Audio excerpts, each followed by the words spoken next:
Hello two smart learning. আজকে 24শে October 2021-এর সমস্ত গুরুত্বপূর্ণ কারেন্ট অ্যাফেয়ার্স এবং তার সাথে রিলেটেড স্ট্যাটিক জিকে আলোচনা করব। অত্যন্ত গুরুত্বপূর্ণ সেশন, প্রথম থেকে শেষ পর্যন্ত অবশ্যই দেখতে বলবো, কারণ প্রত্যেকটা ইনফরমেশান এখানে কিন্তু সমস্ত পরীক্ষার জন্য অত্যন্ত উপযোগী। প্রথম প্রশ্ন দেখব, which day of the year is observed as the United Nation day? United Nation day হিসেবে কোন দিনটাকে পালন করা হয়? খুব গুরুত্বপূর্ণ প্রশ্ন। 24শে অক্টোবর অর্থাৎ আজকে ইউনাইটেড নেশন ডে। তো ইউনাইটেড নেশন সকলেই জানে, তো ইউনাইটেড নেশন সম্পর্কে গুরুত্বপূর্ণ তথ্যগুলো আমরা দেখে নেব। ইউনাইটেড নেশন প্রতিষ্ঠিত হয় 24শে অক্টোবর 1945। সেই মুহূর্তে 51টা সদস্য দেশ এটা প্রতিষ্ঠা করেছিল। হেডকোয়ার্টার কোথায় রয়েছে? New York. ইউনাইটেড নেশনের হেডকোয়ার্টার ইউনাইটেড স্টেটসের নিউ ইয়র্কে অবস্থিত। Official language Arabic, Chinese, English, French, Russian, Spanish. 6টা অফিসিয়াল ল্যাঙ্গুয়েজ অত্যন্ত গুরুত্বপূর্ণ। সরাসরি প্রশ্ন জিজ্ঞাসা করা হয় ইউনাইটেড নেশনের অফিসিয়াল ল্যাঙ্গুয়েজ। বর্তমানে মেম্বার রয়েছে, মেম্বার কান্ট্রি 193টা। প্রত্যেকটা ইনফরমেশন গুরুত্বপূর্ণ, প্রত্যেকটা থেকে কিন্তু প্রশ্ন আসার সম্ভাবনা রয়েছে। Present secretary general Antonio Guterres. প্রথম সেক্রেটারি জেনারেল ছিলেন ট্রিগভিল লি। নরওয়ের ট্রিগভিল লি ছিলেন প্রথম সেক্রেটারি জেনারেল। ইউনাইটেড নেশন এটা প্রতিষ্ঠা হয়েছিল সান ফ্রান্সিসকো সিটিতে। সান ফ্রান্সিসকোতে এটা প্রতিষ্ঠা লাভ করেছিল প্রথম। সিকিউরিটি কাউন্সিল, ইউনাইটেড নেশনের সবচেয়ে গুরুত্বপূর্ণ যে কাউন্সিল, সিকিউরিটি কাউন্সিল, সেই সিকিউরিটি কাউন্সিলের পার্মানেন্ট মেম্বার কারা রয়েছে? রাশিয়া, ইউএসএ, ফ্রান্স, চায়না এবং ইউনাইটেড কিংডম। খুব গুরুত্বপূর্ণ, 5টা পার্মানেন্ট, 5 বলা হয় এদের পার্মানেন্ট মেম্বার। মোট 15টা সদস্য থাকে এই সিকিউরিটি কাউন্সিলের, তার মধ্যে 5টা পার্মানেন্ট এবং 10টা নির্বাচিত দেশ থাকে। তো খুব গুরুত্বপূর্ণ, P5 বা পার্মানেন্ট 5 বলা হয় এই 5টা দেশকে, এবং এদের ভেটো পাওয়ার রয়েছে, এদের প্রত্যেকের ভেটো পাওয়ার রয়েছে। ইউনাইটেড নেশনের যে লোগোটা রয়েছে সেটা কে ডিজাইন করেছিলেন? ডোনাল্ড ম্যাকলংডিনম এটা ডিজাইন করেছিলেন।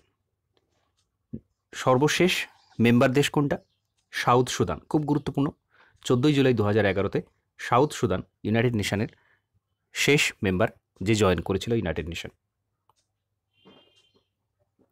ইউনাইটেড নেশনের 6টা প্রিন্সিপাল অর্গান রয়েছে, এটাও প্রশ্ন করা হয় কতগুলো রয়েছে। তো 6টা প্রিন্সিপাল অর্গান রয়েছে: security council, economic and social council, secretariat, international court of justice ICJ, United nation trusteeship council.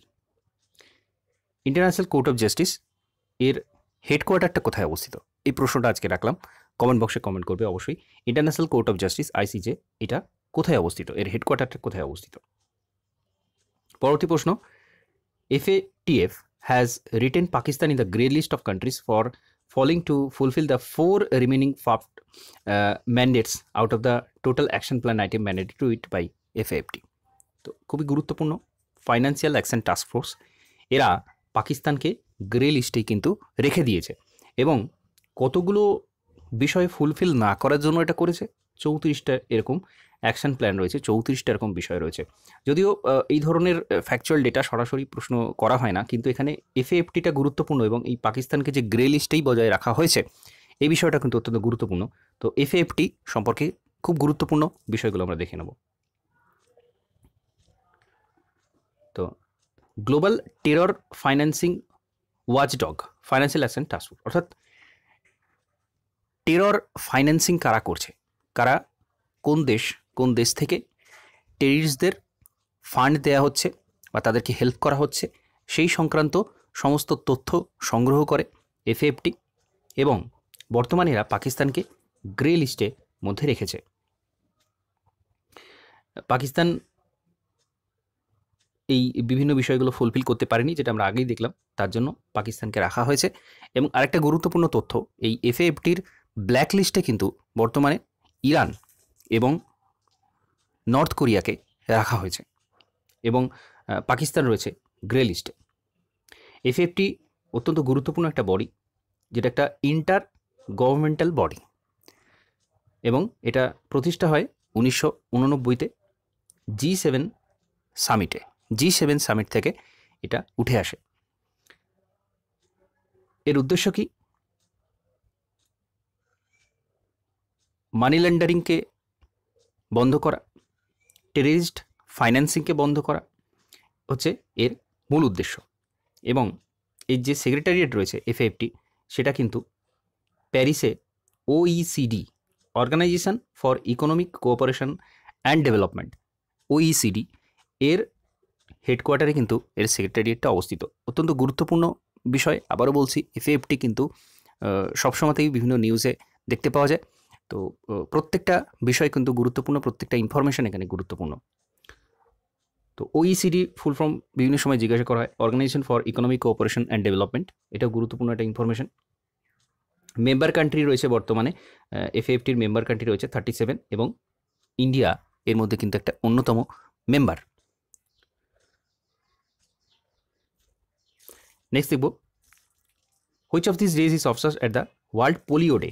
World Polio Day পালন করা হয় কোন দিন? তো এটাও কিন্তু 24শে অক্টোবর। 24শে অক্টোবর ইউনাইটেড নেশন ডে এবং একই সাথে ওয়ার্ল্ড পোলিও ডে।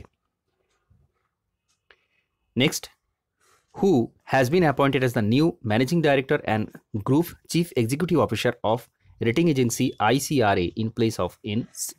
Sivaraman? তো N. Sivaramanের জায়গায় বর্তমানে কাকে ম্যানেজিং ডাইরেক্টর এবং সিইও হিসেবে নিয়োগ করা হয়েছে? ICRA, এটা একটা ক্রেডিট রেটিং এজেন্সি। তো সেখানে নিয়োগ করা হয়েছে রামনাথ কৃষ্ণনকে। তো আমরা ক্রেডিট রেটিং এজেন্সি বিষয়টা সম্পর্কে একটু জানব। ইকোনমির অত্যন্ত গুরুত্বপূর্ণ একটা বিষয়। Credit rating agency is a company that assign credit rating which rate a debtor ability to pay back debt by making timely principal and interest payment and the likelihood of default. তো একটা company, সেই company কী পরিস্থিতিতে রয়েছে, company কোন অবস্থায় রয়েছে, তার সে যে ঋণটা নিয়ে থাকে, সাধারণ মানুষের থেকে যে ঋণ নিয়ে থাকে, সেটা ফেরত দেওয়ার ক্ষমতা কতটা রয়েছে, সেই কোম্পানি কতটা যোগ্য সেই সমস্ত ঋণগুলোকে ফেরত দেওয়ার জন্য। তো সেই যে রেটিংটা দেয়, যত বেশি ভালো রেটিং হবে সেই কোম্পানি তত ভালো পরিস্থিতিতে রয়েছে, তার ঋণ শোধ করার ক্ষমতা তত বেশি। তো সেই ক্রেডিট রেটিং এজেন্সি, বিভিন্ন ক্রেডিট রেটিং এজেন্সি থাকে, তারা এই সমস্ত কোম্পানিগুলোর রেটিং দিয়ে থাকে। এবং সবচেয়ে গুরুত্বপূর্ণ যে বিষয়টা, সেটা হলো Security and Exchange Board of India, SEBI, এরা কিন্তু এই সমস্ত ক্রেডিট রেটিং এজেন্সি রেগুলেটর হিসেবে কাজ করে থাকে। এবং বর্তমানে 6টা এরকম ক্রেডিট রেটিং এজেন্সি রয়েছে যারা কিন্তু সেবির কাছে রেজিস্ট্রিকৃত। এরা কারা? ক্রিসিল, ICRA, CARE, SMERA, ফিচ ইন্ডিয়া এবং ব্রিকওয়ার্ক রেটিং। এই 6টা এজেন্সি রয়েছে, প্রত্যেকটা গুরুত্বপূর্ণ এবং এরা কিন্তু সেবির কাছে রেজিস্ট্রিকৃত। বিভিন্ন ঘুরিয়ে ফিরিয়ে প্রশ্ন করা হয় যে ক্রেডিট রেটিং এজেন্সিদের কে রেগুলেট করে, সেবি রেগুলেট করে এবং কতগুলো বর্তমানে সংস্থা রয়েছে এরকম। তো এই ইনফরমেশনগুলো মনে রাখতে হবে।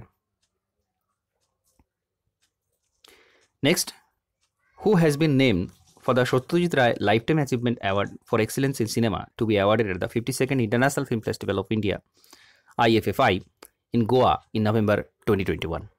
নভেম্বর 2021-এ গোয়াতে যে International Film Festival of India IIFI আয়োজিত হবে, সেখানে Satyajit Ray lifetime achievement for excellence in cinema, এই অ্যাওয়ার্ডটা কাকে দেওয়া হবে? খুব গুরুত্বপূর্ণ প্রশ্ন। এবং এখানে এই ইনফরমেশনটা গুরুত্বপূর্ণ যে এটা গোয়াতে অনুষ্ঠিত হচ্ছে 2021 নভেম্বর মাসে international Film Festival of India. তো এটা দেওয়া হচ্ছে ইস্তাফান সেজবো এবং মার্টিন স্কোরসেস, এদেরকে এই Satyajit Ray lifetime achievement অ্যাওয়ার্ডটা দেওয়া হচ্ছে। Next, name the high speed expendable aerial target hit which was flight tested by DRDO recently. তো DRDO সফলভাবে ফ্লাইট টেস্ট করেছে high speed expendable aerial target. তো এর নামটা কি? High speed expendable aerial target এর নাম অভ্যাস। এটা ডিআরডিও সফলভাবে টেস্ট করেছে। তো ডিআরডিও সম্পর্কে কিছু গুরুত্বপূর্ণ ইনফরমেশান দেখব। ডিআরডিও প্রতিষ্ঠা হয়েছিল 1958 সালে। হেডকোয়ার্টার রয়েছে নিউ দিল্লিতে। ডিআরডিও ভবন হেডকোয়ার্টার নিউ দিল্লিতে। মোটো কি রয়েছে? স্ট্রেন্থস অরিজিন ইজ ইন সায়েন্স। এটা কোন মিনিস্ট্রির অন্তর্গত? মিনিস্ট্রি অফ ডিফেন্সের অন্তর্গত, যেটা রাজনাথ সিং রয়েছেন বর্তমানে ডিফেন্স মিনিস্টার। এজেন্সির হেডকে, এক্সিকিউটিভকে? Doctor G Satish Reddy. ডিআরডিওর যিনি chairman doctor G Satish Reddy. এর parent agency ministry of defence, অর্থাৎ মিনিস্ট্রি অফ ডিফেন্সের আন্ডারে কাজ করে থাকে ডিআরডিও, এবং ডিআরডিওর chairman G Satish Reddy. DRDO থেকে একটা গুরুত্বপূর্ণ ইনিশিয়েটিভ নেওয়া হয়, integrated guided missile development programme, IGMDP। বারবারই শোনা যায়, কারণ এটা এপিজে আব্দুল কালাম উনি কিন্তু নিজে এই ইনিশিয়েটিভটা উদ্যোগ নিয়েছিলেন। তো IGMDP ডিআরডিওর একটা অত্যন্ত গুরুত্বপূর্ণ ইনিশিয়েটিভ। তো এখানে যে সমস্ত মিসাইলগুলো ডেভেলপ করা হয়েছে, সেই মিসাইলগুলো কিন্তু বারবার বিভিন্ন পরীক্ষাতে জিজ্ঞাসা করা হয়, সেটা একটু দেখে নেব। পৃথিবী মিসাইল, এটা surface to surface ballistic missile. Prithvi missile surface to surface ballistic missile. এবং Agni intermediate range surface to surface ballistic missile, এটাও surface to surface ballistic missile. এবং ত্রিশূল, এটাও surface to air missile. Trishul surface to air missile. Akash surface to air missile. Nag anti tank guided missile. খুব গুরুত্বপূর্ণ, প্রত্যেকটা থেকে কিন্তু প্রশ্ন জিজ্ঞাসা করা হয়। Next, Chandra Mason has been appointed the first president of which this state? Chandra Mason ইনি কিন্তু কোন দেশের প্রথম প্রেসিডেন্ট হিসেবে নিয়োগ করেছেন? অর্থাৎ এর আগে কিন্তু প্রেসিডেন্সিয়াল সিস্টেমটাই ছিল না এই দেশে, ওই জন্য এই বিষয়টা গুরুত্বপূর্ণ হয়ে যাচ্ছে। সান্দ্রা ম্যাসন উনি বারবাডোসের প্রথম প্রেসিডেন্ট হিসেবে ওনাকে নিয়োগ করা হলো। এর আগে এখানে কিন্তু ব্রিটেনের আন্ডারে ছিল বারবাডোস। তো বর্তমানে নতুন প্রেসিডেন্ট হিসেবে নিযুক্ত হবেন সান্দ্রা ম্যাসন। তো বারবাডোস কোথায় অবস্থিত, কোন জায়গাতে, আমরা একটু দেখে নেব। তো এখানে আমরা দেখতে পাচ্ছি ক্যারিবিয়ান সাগর, অর্থাৎ আটলান্টিক ওশেনের একটা অংশ ক্যারিবিয়ান সাগর। এখানে বারবাডোস রয়েছে, এটা দ্বীপ, সামুদ্রিক দ্বীপ বারবাডোস, যার ক্যাপিটাল ব্রিজটাউন এবং এর কারেন্সি ডলার। নেক্সট দেখব, which state has launch the scheme Shri Dhanvantari generic medical store? Dhanvantari generic medical store, এই স্কিমটা লঞ্চ করেছে কোন রাজ্য? তো এটা লঞ্চ করেছে ছত্তিশগড়। ছত্তিশগড় সম্পর্কে গুরুত্বপূর্ণ তথ্যগুলো দেখে নেব। ছত্তিশগড় ক্যাপিটাল নয়া রায়পুর বা বিলাসপুর। গভর্নর রয়েছেন অনুসুয়া উকেই এবং বর্তমানে সিএম রয়েছেন ভূপেশ বাঘেল। ছত্তিশগড়ে কী কী গুরুত্বপূর্ণ ন্যাশনাল পার্ক রয়েছে দেখব। Indravati national park, Kanger valley national park এবং গুরু ঘাসিদাস বা সঞ্জয় ন্যাশনাল পার্ক। খুব গুরুত্বপূর্ণ তিনটে ন্যাশনাল পার্ক, এটা কিন্তু ছত্তিশগড় রাজ্যে রয়েছে। পরবর্তী প্রশ্ন দেখব, who is the author of the book the origin story of India's states? The origin story of India states. Venkataraghavan Subha Srinivasan এই বইটা লিখেছেন। তো গুরুত্বপূর্ণ বই থেকে বিভিন্ন প্রশ্ন আসতে দেখা যায়। তো আজকের কারেন্ট অ্যাফেয়ার্সের এই গুরুত্বপূর্ণ সেশনটা এখানে কমপ্লিট করছি। নমস্কার, ধন্যবাদ।